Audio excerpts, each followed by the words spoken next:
নমস্কার, গুরু কৃপাই কেবলম। আমি তৃতীয় ভাব, যেটাকে সহজ ভাব বলা হয় বা ভাতৃভাব বলা হয় বা সহোদর ভাব বলা হয়, এই থার্ড হাউসে শুক্র গ্রহ থাকলে জাতক জাতিকাদের কী প্রভাব হয় সেই সম্পর্কে বিস্তারিত আলোচনা করছি। বিগত কয়েকদিন আগে লগ্ন এবং দ্বিতীয়ভাবে শুক্র গ্রহ থাকলে জাতক জাতিকাদের কী হয় আমি আলোচনা করেছি। আজকে আমি বলবো বা আলোচনা করব তৃতীয়ভাবে, অর্থাৎ থার্ড হাউসে শুক্র গ্রহ থাকলে জাতক জাতিকাদের কি হয়। এই সব জাতক জাতিকাদের ছোট ভাই বোনদের সঙ্গে সম্পর্ক খুব ভালো থাকে, কারণ তৃতীয় ভাব থেকে আমরা ছোট ভাই বোনেদের বিচার করে থাকি এবং শুক্র মধুর সম্পর্ক তৈরি করে। শুক্র গ্রহ আমাদের মধুর সম্পর্ক তৈরি করে, এটা মাথায় রাখবেন। এই শুক্রের সাথে রাহু বা মঙ্গল থাকলে, এই শুক্র গ্রহের সঙ্গে রাহু বা মঙ্গল থাকলে ভীষণ সাহসী হয়। এইসব জাতক জাতিকারা ভীষণ সাহসী হয় এবং সব ব্যাপারে এগিয়ে যাওয়ার ক্ষমতা থাকে, কারণ তৃতীয় ভাব থেকে আমরা বল বিচার করি। তৃতীয় ভাব থেকে আমরা বল বিচার করি এবং মঙ্গল ও রাহু হলো এগিয়ে যাওয়ার কারক গ্রহ। মঙ্গল আর রাহু হলো এগিয়ে যাওয়ার কারক গ্রহ, সাহসের কারক গ্রহ। এরা খুব ভ্রমণ পছন্দ করে। এইসব জাতক জাতিকারা ভ্রমণ পছন্দ করে, প্রায় ছোটোখাটো ভ্রমণ করে। এরা ছোটোখাটো ভ্রমণে যায়ও, কারণ তৃতীয় ভাব হলো কাছাকাছি ভ্রমণ এবং শুক্র মনোরঞ্জনের কারক গ্রহ। শুক্র হচ্ছে মনোরঞ্জনের কারক গ্রহ। এই শুক্রের সাথে অশুভ বৃহস্পতি থাকলে, এই শুক্রের সাথে অশুভ বৃহস্পতি থাকলে অনেক যোগাযোগ ছিন্ন হয়ে যায়।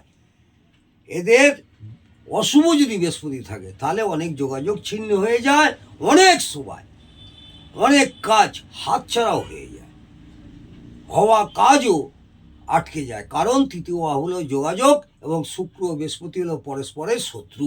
শুক্র ও বৃহস্পতি, দেবগুরু বৃহস্পতি এবং দৈত্যগুরু শুক্রাচার্য, এরা পরস্পরের হচ্ছে শত্রু।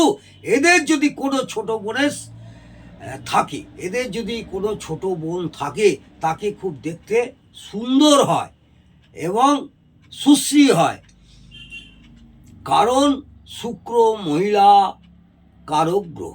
শুক্র হচ্ছে মহিলা কারক গ্রহ ও সৌন্দর্যের কারক গ্রহ ও তৃতীয় ভাব থেকে ছোট ভাই বোনদের বিচার করা হয়। শুক্র হলো ছোট ভাই বোনদের বিচার করা হয়। এই শুক্রের সাথে রাহু থাকলে, এই শুক্র গ্রহের সঙ্গে পাপ গ্রহ যদি রাহু থাকে তাহলে পড়াশোনায় ছেদ হয় এবং বিদ্যা ভঙ্গ হয়। পড়াশোনায় ছেদ হয় এবং বিদ্যা ভঙ্গ হয়, কারণ চতুর্থ ভাব থেকে বিদ্যার বিচার করা হয়। চতুর্থ ভাব থেকে আমরা বিদ্যার বিচার করে থাকি। এই শুক্রের সাথে রাহু থাকলে পড়াশোনা যেমন ছেদ হবে এবং এদের মন মানসিকতাও খুব একটা ভালো থাকে না। ও রাহু হলো ভোগ ও শুক্র হচ্ছে কামুকতার কারক গ্রহ, অর্থাৎ ছাত্র জীবনে যদি রাহু ও শুক্রের দশা চলে, ছাত্র জীবনে যদি রাহু ও শুক্রের দশা চলে, তাহলে ভালো মেধাবী ছাত্রছাত্রীও পড়াশোনায় ক্ষতিগ্রস্ত হয়। এই শুক্র অশুভত্বের ছোঁয়া পেলে, এই শুক্র যদি অশুভত্বের ছোঁয়া পায় তাহলে টনসিলের সমস্যা হয়, কারণ কালপুরুষের অঙ্গ বিভাজন অনুযায়ী গলা তৃতীয়ভাবে পড়ে।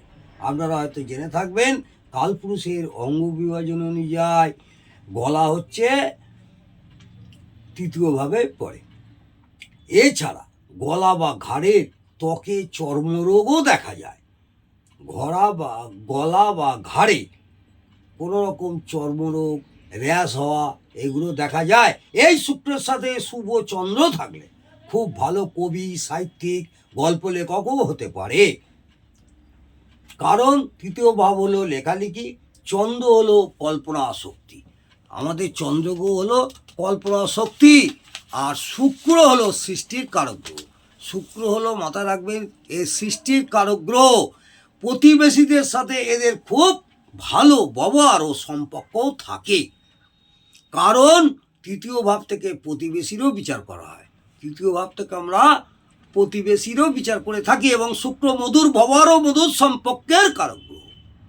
মোবাইলের ব্যবসা এদের খুব ভালো হয়, কারণ তৃতীয় ভাব থেকে যোগাযোগ ও মোবাইল হলো যোগাযোগের কারক গ্রহ। মোবাইলের মাধ্যম এবং শুক্র শৌখিন জিনিসেরও কারক গ্রহ। এদের সন্তান ইলেকট্রনিক্স জগতের সাথে যুক্ত থেকে আয় করতে পারে। এদের সন্তান যদি ইলেকট্রনিক্সের কোনো রকম কাজকর্মের সঙ্গে যুক্ত হয় বা পড়াশোনা করে, তাহলে ইলেকট্রনিক্স জগতের সাথে যুক্ত হয়ে আয় প্রচুর করতে পারে।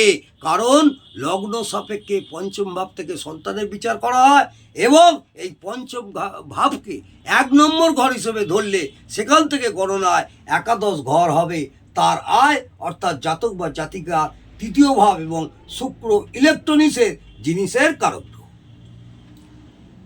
এই শুক্রের সাথে বৃহস্পতি যুক্ত হলে এদের পার্টনার ধর্মে মতি থাকে। এই শুক্রের সাথে যদি বৃহস্পতি গ্রহ, দেবগুরু বৃহস্পতি কোনো কারণে যুক্ত হয়, তাহলে এদের পার্টনার ধর্মে মতি থাকে। কারণ লগ্ন সাপেক্ষে সপ্তম ভাব থেকে পার্টনারের বিচার করা হয়। লগ্ন সাপেক্ষে সপ্তম ভাব থেকে আমরা পার্টনারের বিচার করে থাকি এবং এই সপ্তম ভাবকে 1 নম্বর ঘর হিসেবে ধরলে সেখান থেকে গণনায় নবম ঘর হবে ধর্ম, অর্থাৎ জাতক বা জাতিকার তৃতীয় ভাব।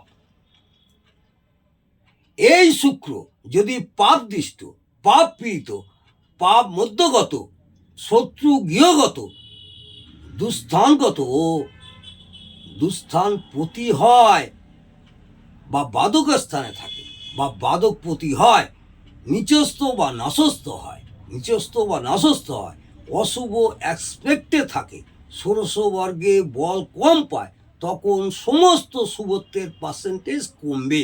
আবার কিছু কিছু ক্ষেত্রে খুব অশুভ হলে উল্টো ফলও দিতে পারে। অর্থাৎ উপযুক্ত ফলগুলো কতটা কার্যকর হবে সেটা শুক্রের শুভত্ব ও অশুভত্বের উপর নির্ভর করছে।